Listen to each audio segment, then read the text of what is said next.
오리스는 독립 브랜드를 응원하는 게 왜 재밌는 일인가를 잘 보여주는 회사입니다. 특히 재작년 10월에 칼리버 400이라는 자체 설계 무브먼트를 발표한 건 정말 큰 사건이었습니다. 파워 리저브 오일에다가 크로노미터 기준보다 더 타이트한 오차 조정을 하고 2250가우스의 항자성 성능에다가 10년의 서비스 주기와 품질 보증 기간까지 약속했습니다. 그뿐만 아니라 실리콘 소재의 이스케이프 휠과 앵커, 그리고 슬리브 베어링 로터 같은 신선하고 흥미로운 설계를 함께 선보이기도 했습니다. 한 가지 아쉬웠던 점이라면은 이 새로운 엔진에 어울리는 새로운 디자인의 시계가 없었다는 것이었는데요. 이번에야말로 그 문제를 해결하려는 모양입니다. 며칠 전이었던 3월 30일 워치스 앤 원더스를 통해 프로파일럿 X 칼리버 400이라는 새로운 시계가 나온 건데요. 이 시계가 우리의 갈증을 풀어줄 수 있을지 살펴보도록 하겠습니다.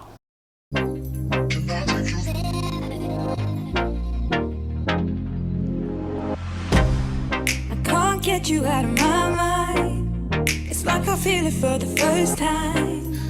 Been thinking about you all night.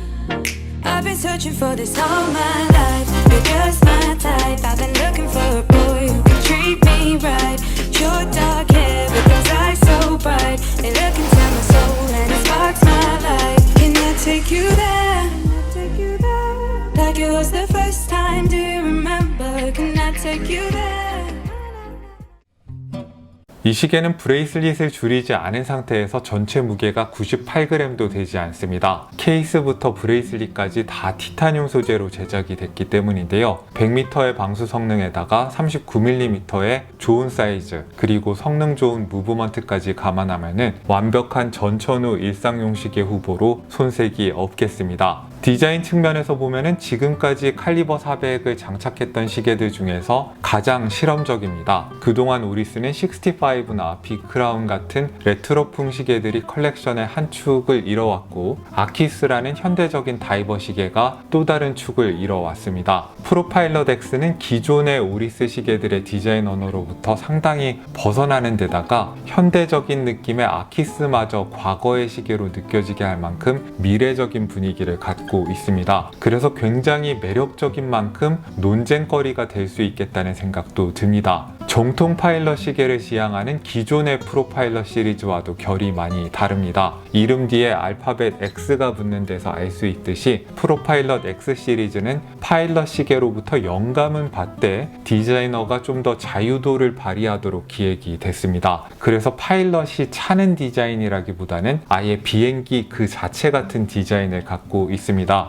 가령 베젤의 코인 엣지나 커다란 용두에서 기존의 오리스의 파일럿 시계의 흔적은 느껴집니다만은 좀 더 항공시계라는 개념을 급진적으로 밀어붙여서 아예 시계 전체의 형태를 차세대 전투기처럼 만들어 버렸습니다. 베젤과 용두의 코인 엣지는 제트 엔진의 터빈 같다면은 날렵하게 각이 진 크라운 가드와 러그, 그리고 비슷한 형태로 각을 이어받고 있는 브레이슬릿은 전투기의 날렵한 바디를 떠올리게 만듭니다. 심지어 클래스프의 메커니즘까지 항공기의 컨셉을 이어받고 있는데요. 오리스에서 특허를 갖고 있는 리프트 클래스프는 덮개를 들어 올리면 클래스프가 열리는 시스템인데 마치 항공기의 안전벨트를 연상시킵니다. 케이스에서부터 브레이슬릿에 이르기까지 시계 전체가 일관된 디자인 컨셉을 갖고 있다는 점에서 일체형 브레이슬릿 시계들과도 비슷한 면이 있습니다. 물론 시계줄과 분리가 가능한 러그의 형태를 갖고 있긴 하지만요. 일관된 디자인 컨셉을 갖고 있는 시계는 좋은데 요새 너무 흔해진 70년대 스타일이나 젠타 스타일은 지겨우시다면은 여기 오리스가 새로운 답을 갖고 있습니다. 사이즈는 좋은 듯해도 실제로 차보면은 수치보다 큰 시계들이 많아서 이 시계도 그런 게 아닐까 걱정하시는 분들이 많을 텐데요. 프로파일럿 X는 큰 걱정을 하지 않으셔도 되겠습니다. 러그 투 러그도 46.5mm 밖에 되지 않고요. 브레이슬릿의 엔드링크도 러그가 끝나는 지점에서 같이 꺾이기 시작하기 때문에 위아래로 넘치는 시계는 아닙니다. 두께도 도명의 유리까지 포함해서 11.9mm 밖에 되지 않습니다. 트윈 배럴 오토매틱 무브먼트를 채택한 시계치고 차라리 얇다고 할 시계고요. 다루기 힘든 티타늄 소재를 사용했지만은 케이스와 브레이슬릿의 형태가 아주 잘 살아있고 브러쉬의 모양도 아주 잘 보입니다. 유일하게 아쉬운 거는 러그의 폭이 19mm라서 맞는 시계줄을 찾기가 쉽지 않을 거라는 점 정도입니다. 있습니다. 하지만 또 브레이슬릿이 아주 착용감이 좋기 때문에 바꾸고 싶은 욕구가 그렇게 많이 들지는 않으실 겁니다. 브레이슬릿의 사이즈를 제 손목에 맞춰서 줄여보니까 과연 유연하게 꺾이는 브레이슬릿이 제 예상대로 아주 편안했습니다.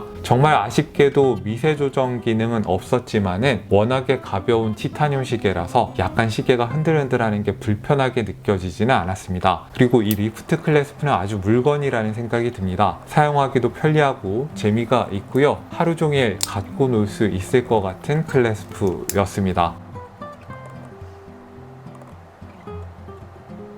볼록하게 솟은 사파이어 크리스탈에는 바깥쪽과 안쪽 모두 무반사 처리가 들어갑니다. 오리스가 그동안은 유리 안쪽에만 무반사 처리를 하는 방식을 고집해 왔는데요. 이번 모델부터는 경쟁 브랜드들도 다 그렇게 하니까 시장의 대세를 따라서 바깥쪽에도 무반사 처리를 하기 시작했습니다. 실물로 보시면 유리가 확실히 더 쨍하다는 느낌이 드실 거고 사진도 훨씬 잘 찍힐 겁니다. 대신에 유리 바깥의 무반사 처리 부분이 긁힐 수 있다는 위험이 생기긴 했습니다. 다이얼의 디자인을 보시면 굉장히 독일시계스럽습니다. 아무 정보도 없었다면 노모스에서 나온 신제품이라고 해도 믿었을 것 같아요. 사실 오리스가 위치한 홀슈타인은 쥐라 산맥에 인접해 있긴 하지만은 서쪽에 있는 르로끌이나 라쇼드폼 같은 프랑스어를 쓰는 동네와 달리 인구의 90% 이상이 독일어를 쓰는 지역입니다. 그래서 다른 스위스 브랜드들에 비해서 오리스가 화려한 거치장보다는 실사용자들에게 의미 있는 실용주의나 합리성을 내세우는 것도 이런 홀슈타인의 독일스러운 문화적 특징과 무관하지는 않은데요. 그럼에도 불구하고 이번처럼 독일스러운 미니멀리즘을 다이얼 전면에다가 부각한 경우는 드물었다는 점에서 이번의 다이얼 선택은 좀 저한테도 놀라웠습니다. 전통적인 아라비아 숫자 인덱스를 버리고 바형 인덱스를 파일럿 시계의 다이얼로 고른 것도 과감하게 느껴졌고요. 이 핸즈에는 케이스와 비슷한 느낌의 브러쉬가 가해져 있고요. 미니멀하고 균형 잡힌 디자인 덕분에 다이얼의 색상과 질감이 더 잘 보입니다. 그래서 어떤 색상의 다이얼을 보느냐에 따라서 느낌이 많이 달라지는 시계이기도 합니다. 그레이 색상은 우아하고 시크한 분위기가 있고 핑크는 발랄하고 통통 튀는 느낌이 있습니다. 블루는 딱 그 중간이어서 연출하기에 따라서 어느 느낌으로든 갈 수 있을 것 같습니다. 세 가지 색상 다 무난한 듯 정석에서 살짝 벗어나는 묘한 느낌이 있다는 것도 즐겁습니다. 어느 색상의 선택을 많이 받게 될지 보는 것도 재밌을 것 같습니다. 블루와 핑크 다이얼에 깔려있는 텍스처와 그레이 다이얼에 깔려있는 텍스처가 살짝 다른데요. 블루와 핑크 다이얼의 텍스처가 약간 입자가 굵고 거친 느낌이라면은 그레이 다이얼의 텍스처는 좀 더 입자가 촘촘하다는 차이가 있습니다. 칼리버 400이 사이즈가 큰 무브먼트라는 장점을 살려서 날짜창이 시원하게 다이얼 가장자리까지 빠져 있습니다. 날짜창의 절단면도 유난히 깨끗하게 잘 정리가 되어 있는데요. 그레이 다이얼은 날짜 디스크의 색상을 검은색으로 맞춰주는 배려도 해 두었습니다. 뒷면을 돌려보시면은 사파이어 크리스탈 디스플레이백을 채택해서 무브먼트를 시원하게 노출하고 있습니다. 오리스다운 디테일이라면 디테일인 게 디스플레이백 주변에도 앞면과 마찬가지로 코인 엣지를 둘러놨습니다. 칼리버 400은 많이 사용되는 범용 무브먼트보다 압도적으로 사이즈가 큰 무브먼트이기 때문에 시원하게 감상할 수 있다는 게 무엇보다 좋은 점입니다. 아마 이런 사이즈의 무브먼트를 처음 보시는 분들은 거실에 대형 평면 TV를 새로 들이는 느낌이 나실 겁니다. 칼리버 400의 특징인 실리콘 이스케이프 휠과 앵커, 슬리브 베어링 로터, 그리고 트윈 배럴이 어떻게 작동하는지를 육안으로 확인해 보신다면